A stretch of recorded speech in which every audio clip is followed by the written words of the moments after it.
Эта история произошла с дедом по имени Илья Сергеевич. На старости лет он остался совсем один. Все его ближайшие родственники уже давно ушли из жизни, а внука, которому он очень доверял, не было рядом. Илья Сергеевич самостоятельно проживал в своем стареньком доме на окраине маленького городка.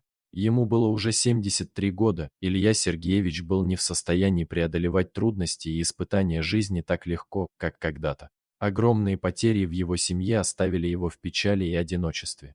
С каждым днем, проводимым в тихом уголке его старого дома, он все больше осознавал свою безутешность и уязвимость. Он часто вспоминал времена, когда его дом был наполнен смехом, теплом и счастьем его любимых родственников. Долгие годы Илья Сергеевич собирал каждую копейку, чтобы обеспечить свою старость. Он был человеком порядочным и никогда не просил ничьей помощи. Однако, судьба нещадно испытывала его терпение и доброе сердце.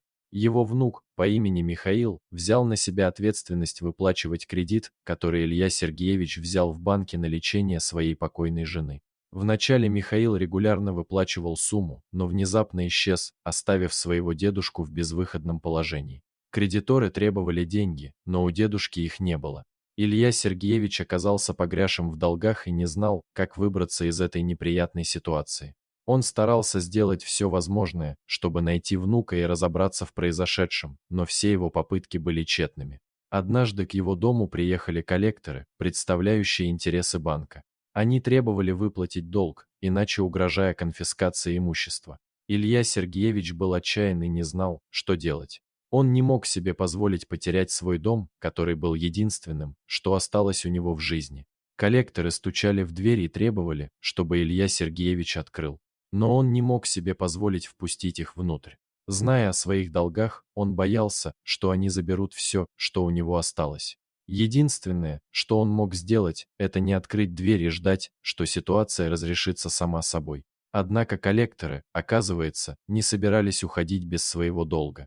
Они начали поджигать дом Ильи Сергеевича. Огонь быстро распространялся, а старый деревянный дом был подвержен разрушению. Дедушка понимал, что потеряет все, что было у него, и придется начинать все сначала.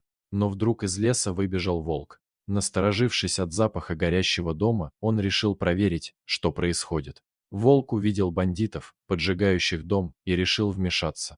С храбростью, характерной для его породы, волк набросился на преступников, отвлекая их внимание. Коллекторы были изумлены и испуганы нападением волка. Он быстро разогнался и сумел сбить одного из бандитов с ног. Тот, испугавшись, решил бросить своих сообщников и убежать, не дожидаясь вмешательства полиции. Илья Сергеевич смотрел на все происходящее через окно, не веря своим глазам. Волк, казалось, понимал, что нужно помочь дедушке и ликвидировать угрозу, которая висела над ним. После нападения волка коллекторы побежали прочь, оставляя свои зловещие планы в прошлом. Илья Сергеевич был благодарен волку за его спасение. Он понял, что этот зверь пришел к нему в трудную минуту и стал его спасителем.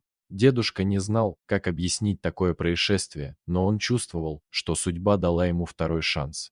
После этого события Илья Сергеевич решил начать все сначала. Он продал свой старый дом и с помощью полученных средств выплатил свои долги. Дедушка переехал в другой город и начал новую жизнь. Он больше не полагался на других, а только на самого себя, и старался жить по собственным правилам.